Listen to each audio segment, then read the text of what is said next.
Good morning friends, welcome to this new video. मैं Sudhir sir, English faculty reliable academy. आज भी हम लोग कुछ नए क्वेश्चंस टाइप्स के क्वेश्चंस लेके आए जो एसबीआई पीओ में होते हैं और स्टूडेंट्स को डिफिकल्ट लगते हैं क्रैक करने के लिए। ये डिफिकल्ट क्यों लगते हैं? क्योंकि नॉर्मली जो इंस्ट्रक्शंस होते हैं वही समझने में स्टूडेंट्स का 1-1.5 मिनट वो इंस्ट्रक्शन समझ में जाते हैं, समझने में जाते हैं। तो हम लोग आज क्या करेंगे, हम लोग इंस्ट्रक्शंस भी समझेंगे और क्वेश्चन कैसे टैकल करने वो भी मैं आपको बताऊंगा इजी वे आउट। ओके, जैसे ये एज यू कैन सी, ये है मेरा एसबीआई पीओ मेंस का 2021 का क्वेश्चन। अभी इसमें इंस्ट्रक्शंस अगर ध्यान से पढ़ोगे तो क्या लिखा है? In the following question, a sentence X is given. Also, two other sentence 1 and 2 are given.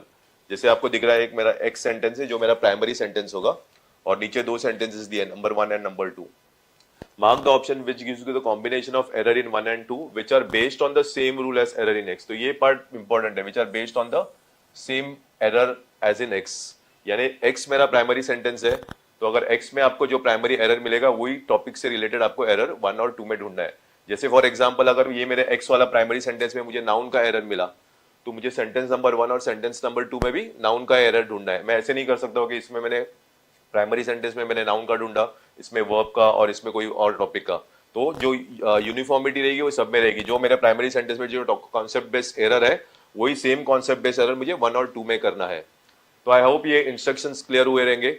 अभी हम लोग टैकल करेंगे ये क्वेश्चन को। जैसे मेरा जो प्राइमरी सेंटेंस है जो रेड में हाईलाइट किया गया है, व्हाट डज इट से?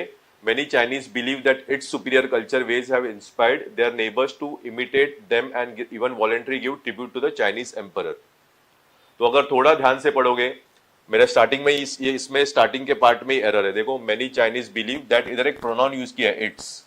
Many Chinese believe that its superior cultural ways. तो ये जो ध्यान से पढ़ोगे तो आपको समझ में आएगा ये इट्स जो प्रोनाउन है किसके लिए यूज किया है? चाइनीज। चाइनीज है ना, चाइनीज पीपल के लिए। और अगर मुझे प्रोनाउन का थोड़ा भी बेसिक नॉलेज है तो मुझे ये 100% पता है कि इट कभी लिविंग थिंग्स के लिए होता नहीं है। नॉर्मली वो किसके लिए होता है? Either it is use for non living things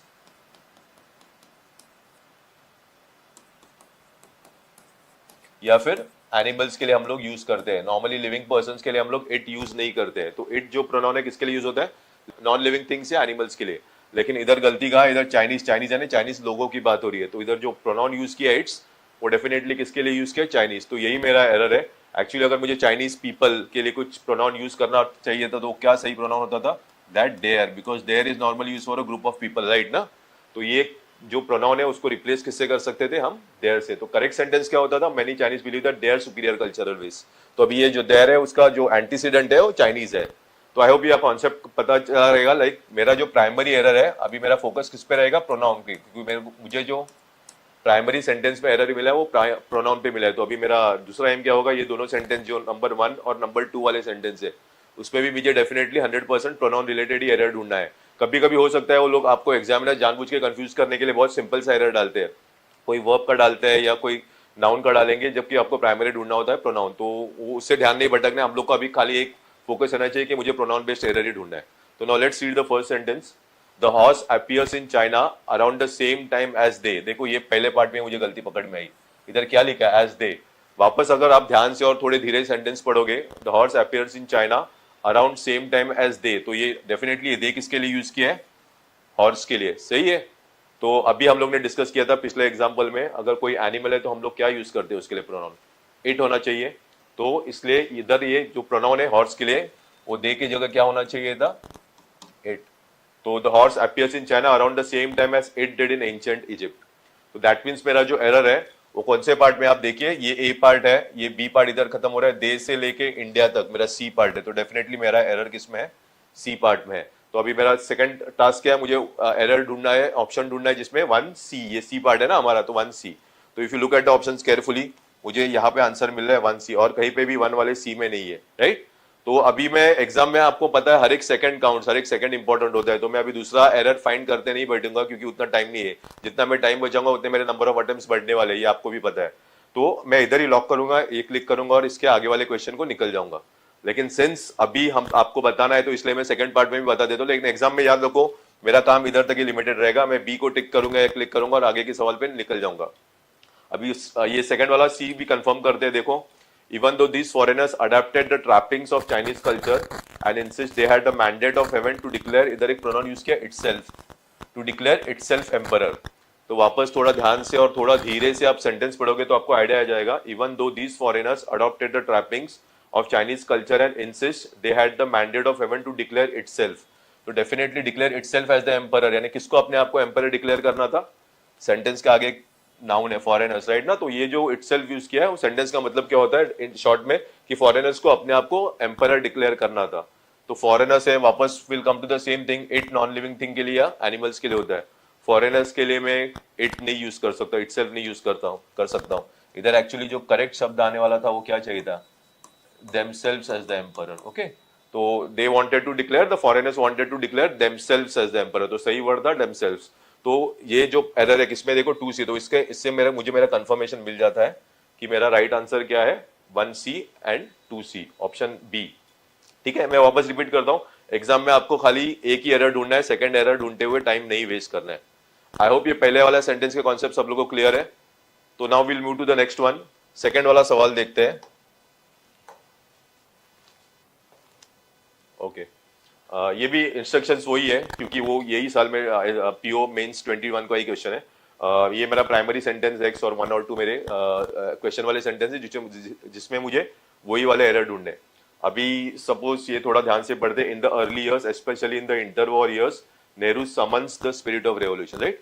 तो आप जब ये स्टार्टिंग में पढ़ोगे इधर एक वर्ड यूज किया in the early years. Okay,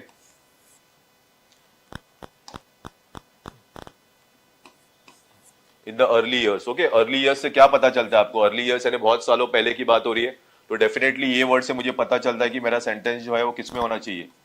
past tense में, क्योंकि हम लोग सालों पहले की बात कर रही है। ओके, तो ऑब्वियसली अगर मेरा सेंटेंस पास्ट टेंस में है, according to the rule of parallelism मेरा अगला सब वर्ब जो आएंगे वो सेम पास्ट टेंस में आने चाहिए।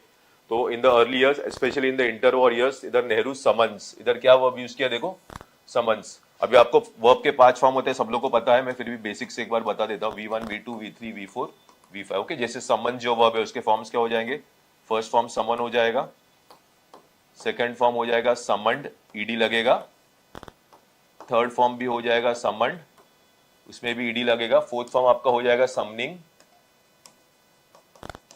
और लास्ट फॉर्म जो है वो हो जाएगा समन्स। ओके, और ये बेसिक नॉलेज है कि जो V1 फर्स्ट फॉर्म वर्ब का होता है और जो फिफ्थ फॉर्म वर्ब का होता है वो प्रेजेंट टेंस पे यूज करते हैं हम लोग, राइट? फर्स्ट और V1 और V5 हमेशा किसमें होता है? प्रेजेंट टेंस में। पास्ट में कौन सा होता है? इधर V2 होता है या V3 होता है। तो सिंस मेरा सेंटेंस पास्ट में चालू हुआ, मैं इधर प्रेजेंट वाला वर्ब नहीं रख सकता हूँ, ये रूल ऑफ पैरेललिज्म के अगेंस्ट जाएगा। तो इसलिए इधर नेहरू समन्स की जगह मुझे क्या करना चाहिए था? ये होना चाहिए था समन्ड। Okay, Nehru summoned. तो अभी देखो मेरा स्टार्ट सेंटेंस बिगिन हो रहा है पास्ट टेंस से, और मेरा आगे वो जो कंक्लूडिंग वर्ब है वो भी अभी पास्ट टेंस में है। तो डेफिनेटली ये जो एरर है आपका, ये एरर किससे रिलेटेड है? टेंस से रिलेटेड। तो मुझे मेरा प्राइमरी सेंटेंस में एरर मिल गया जो 100% टेंस के ऊपर है। तो अभी मेरा मेन पर्पस क्या होगा? मुझे 1 और 2 में टेंस रिलेटेड एरर ही ढूंढना पड़ेगा। तो देखो पढ़ते हैं वापस फर्स्ट वाला sentence, by aligning himself in this vision of the future he regarded, इधर एक मुझे वर्ब मिल गया regarded, and as you can see जब ईडी लगता है तो ऑब्वियसली वो पास्ट में होता है। तो इधर मुझे रिगार्डेड की वजह से पता चलता है कि मेरा जो सेंटेंस का टोन है, मेन टोन है, वो किसमें होना चाहिए? पास्ट में, क्योंकि ईडी जब भी लगता है वर्ब का सेकंड फॉर्म होता है या वर्ब का थर्ड फॉर्म होता है, जो कि हम लोग खाली पास्ट टेंस में यूज कर सकते हैं। आगे आइए, regarded himself as a true and sincere revolutionary, and इधर देखो क्या यूज किया? इनवाइट्स। अब ये देखो आपको बताया, मैंने एग्जांपल दिया था, ये इनवाइट्स कौन सा फॉर्म हो गया? फिफ्थ फॉर्म, एस लगा है वर्ब को, राइट? इनवाइट फर्स्ट फॉर्म होगा, इनवाइट्स फिफ्थ फॉर्म होगा। तो और मैंने ये भी बोला था कि V1 और V5 हमेशा प्रेजेंट टेंस में लगता है। तो अभी क्या हो रहा है? मेरा आधा सेंटेंस पास्ट में जा रहा है और ये इनवाइट्स की वजह से ये नेक्स्ट हाफ किस में जा रहा है? प्रेजेंट में जा रहा है। अगेन ऐसा ग्रामेटिकल इनकरेक्ट हो जाएगा क्योंकि आई कांट कीप आधा सेंटेंस इन पास्ट और आधा सेंटेंस प्रेजेंट में। तो अगर ये मेरा सेंटेंस स्टार्ट हो रहा है पास्ट से तो मुझे एंड भी वही टेंस में करना पड़ेगा। तो एक्चुअली इधर वर्ब होना चाहिए था, इनवाइट्स की जगह क्या होना चाहिए था? अगर मुझे पास्ट में रखना है तो मुझे सेकंड फॉर्म या थर्ड फॉर्म यूज करना पड़ेगा। तो क्या होगा करेक्ट वर्ब? इनवाइटेड। तो अभी अगर आप पढ़ोगे तो ये भी रिगार्डेड हो गया जो पास्ट में है, और ये भी इनवाइटेड हो गया जो पास्ट में। तो अभी ये मेरा रूल फॉलो हो रहा है, रूल ऑफ पैरेललिज्म फॉलो हो रहा है। दैट मीन्स मुझे एरर किस में? देखो ध्यान से देखो, फर्स्ट बी। ओके, तो अभी मेरा काम क्या है? ऑप्शन में ढूंढना 1B। अभी एग्जामिनर्स को भी पता है 30 सेकंड में सॉल्व करना है, तो वो भी आपको ऐसे ऑप्शन देंगे कि आपको एक एरर मिल जाएगा तो आपका आंसर लॉक हो जाएगा। तो उनको भी पता है कितने टाइम में सॉल्व करना है। तो डेफिनेटली ये 1B में आंसर है मेरा। तो दैट्स व्हाई एग्जाम में क्या करना है? इसके ऊपर निशान लगाना है या क्लिक करना है और आगे बढ़ना है। ओके, तो ये तो हो गई एग्जाम की बात, लेकिन अभी हम लोग फिर भी वेरीफाई करेंगे सेकंड डी वाला। सेकंड वाला सेंटेंस पढ़ते हैं। With the few single steps you can transform this classically contoured design into a comfortable gliding rocker that will lasted for years. इसमें भी एक छोटा सा रूल है, ऑक्सिलरीज आपको पता रहेंगे, विल, शैल, कैन, शुड, इनको हम लोग ऑक्सिलरीज बोलते हैं, राइट। और ऑक्सिलरीज अगर आपने टेंस पढ़ा रहेगा, एक बहुत बेसिक सा रूल है, जब भी कोई ऑक्सिलरी आती है उसके बाद हमेशा वर्ब का फर्स्ट फॉर्म भी लगता है। Auxiliaries are always followed by V1। तो इधर देखो ये सेंटेंस में मेरे पास एक ऑक्सिलरी है, विल इज ऑक्सिलरी, राइट। और इसके साथ जो फॉर्म यूज किया लास्टेड, कौन सा फॉर्म हो गया देखिए इधर, सेकंड और थर्ड। लास्टेड क्या होगा, इधर सेकंड हो सकता है या थर्ड हो सकता है, डेफिनेटली वो फर्स्ट फॉर्म नहीं है। मेरा फर्स्ट फॉर्म क्या होना चाहिए था, will last, okay, last will be the first form, और मेरा रूल बोल रहा है इसके साथ V1 ही लगना चाहिए था। तो उधर लास्टेड का रिप्लेसमेंट क्या होना चाहिए था, एक्चुअली लास्ट। तो इससे मुझे पता चल रहा है कि जो सेकंड वाला सेंटेंस है उसमें एरर किसमें मिल रहा है, डी में। तो this confirms my answer 1B and 2D, okay. तो इससे मेरा 100% कंफर्मेशन आ गया कि मेरा जो एरर है वो 1B एंड 2D में है। तो इसमें हम लोग ने ये सेंटेंस क्रैक करते समय हम लोग ने बेसिक रूल्स यूज किए, वर्ब के 5 फॉर्म्स तो सब लोग को पता होता है, प्लस एक छोटा सा रूल अप्लाई किया कि कोई भी मॉडल ऑक्सिलरी आएगी, जैसे विल आ गया, कैन आ गया, शैल आ गया, हैज नहीं सॉरी शुड आ गया, तो उसके बाद हमेशा वर्ब का फर्स्ट फॉर्म लगता है। तो आई होप ये क्वेश्चन में भी आप लोगों को क्लैरिटी आगे रहेगी। Will move to the next question. ये भी उसी साल में पूछा गया थर्ड वाला क्वेश्चन है। आई नॉट रीड द इंस्ट्रक्शंस को आप लोगों को पहले से पता है, ओके। क्वेश्चन पढ़ते हैं। India continues to rank poorly in various global indices that reflects the quality of life, human capital और human development in the country. पढ़ते समय तो सेंटेंस परफेक्टली राइट लग रहा है, क्योंकि जो स्पोकन इंग्लिश होता है, हम लोग जो बात करते हैं वो हमेशा ऐसे जरूरी नहीं कि हमेशा सही होगा। स्पोकन इंग्लिश और ग्रामेटिकल इंग्लिश में कभी कभी फर्क आता है। जैसे एक बार जैसे कोई लेमैन रहेगा वो पढ़ेगा तो उसको लगेगा कुछ एरर ही नहीं है, तो ऑब्वियसली वो नो एरर के साथ जाएगा। लेकिन थोड़ा बेसिक नॉलेज मुझे अगर रहेगा, एक कॉन्सेप्ट होता है SVA, subject verb agreement, right. मैं एक एग्जाम्पल देता हूँ, देखो ही, एक बहुत सिंपल सा एग्जाम्पल देता हूँ जो आपको रिलेट हो जाएगा। And they dash cricket, okay. तो अभी इसमें तो ही के साथ क्या आएगा, करेक्ट वर्ड भी विल बी प्लेज, राइट ना। एंड दे के साथ क्या आएगा, प्ले। नाउ ही सिंगुलर है, ही जो मेरा सेंटेंस का सब्जेक्ट है वो क्या है, सिंगुलर है, तो ऑब्वियसली उसके साथ जो वर्ब लगेगा वो भी सिंगुलर लगेगा। इसी को हम लोग सब्जेक्ट वर्ब एग्रीमेंट बोलते हैं कि अगर मेरा सब्जेक्ट सिंगुलर है तो मेरा वर्ब भी सिंगुलर होना चाहिए। इन द सेम वे देखिए, दे एक प्लूरल वर्ड है, राइट। तो दे के साथ जो वर्ब लगेगा वो भी तो प्लूरल लगना चाहिए, प्लूरल, राइट। तो इसका मॉरल ऑफ द स्टोरी क्या है, कोई भी वर्ब मैं इधर लिख देता हूं, कोई भी वर्ब के साथ आपको एस दिखेगा तो वो 100% क्या है, सिंगुलर वर्ब है, याद रखिए।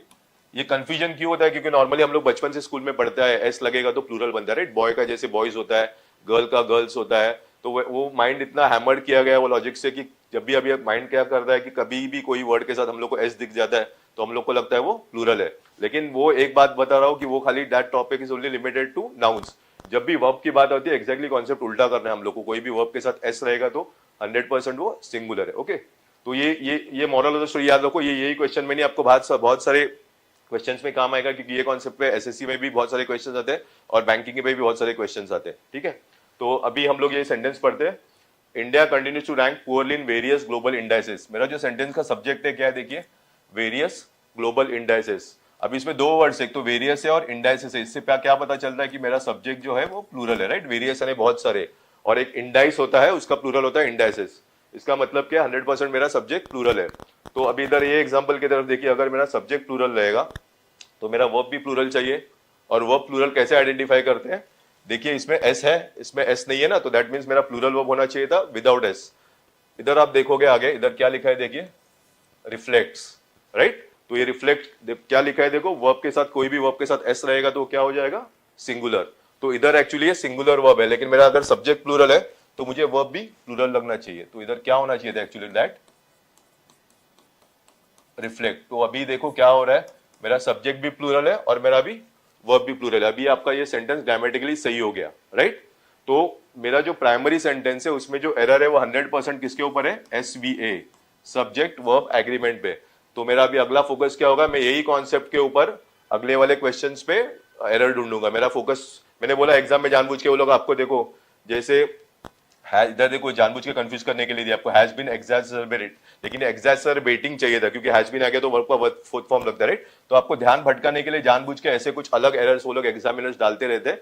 लेकिन मेरा अभी फोकस क्या है, SVA। तो मैं अभी ध्यान में मेरे मन में एक ही टॉपिक रखूंगा, कॉन्सेप्ट SVA।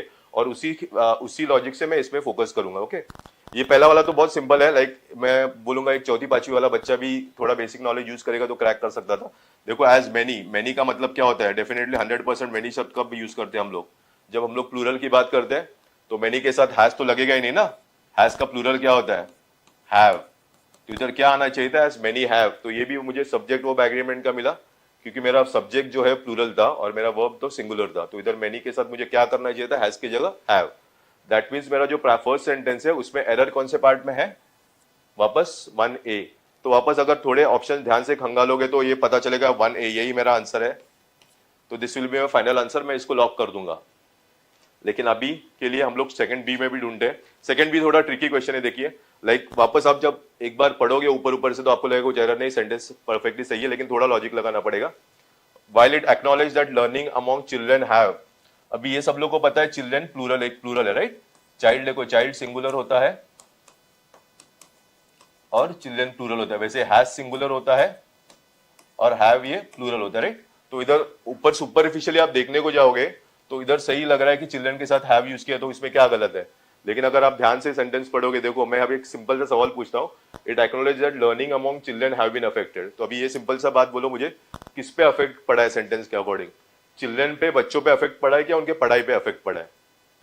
तो आप जब ये थोड़ा ध्यान से पढ़ोगे 10 सेकंड के लिए तो आपको ध्यान में आएगा कि वो चिल्ड्रन पे नहीं अफेक्ट हुआ है, क्या अफेक्ट हुआ? उनके पढ़ाई पे, लर्निंग पे अफेक्ट हुआ है right.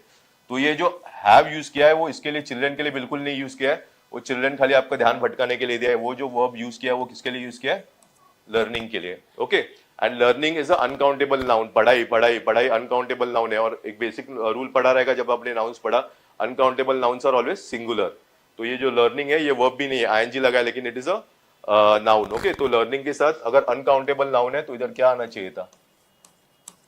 Okay, learning among children has been affected, क्योंकि वापस बोल रहा हूं मैं अनकाउंटेबल नाउन है, तो अनकाउंटेबल नाउन के साथ जो वर्ब रहता है वो सिंगुलर ही होता है। दैट मीन्स देखो, तो मुझे सेकंड सेंटेंस में एरर कहां मिल रहा है? बी में मिल रहा है, तो this confirms my answer 2B। Okay, तो इसमें हम लोग ने बेसिक कौन सा वाला सिंपल सा कॉन्सेप्ट यूज किया? सब्जेक्ट वर्ब एग्रीमेंट, जो हम लोग बचपन से पढ़ते आ रहे। तो आई होप ये 2-3 क्वेश्चंस आपको क्लियर हुए रहेंगे, and this will help you too on your way to success. Will be back with more videos, तो please stay tuned and subscribe to our channel. Thanks for watching.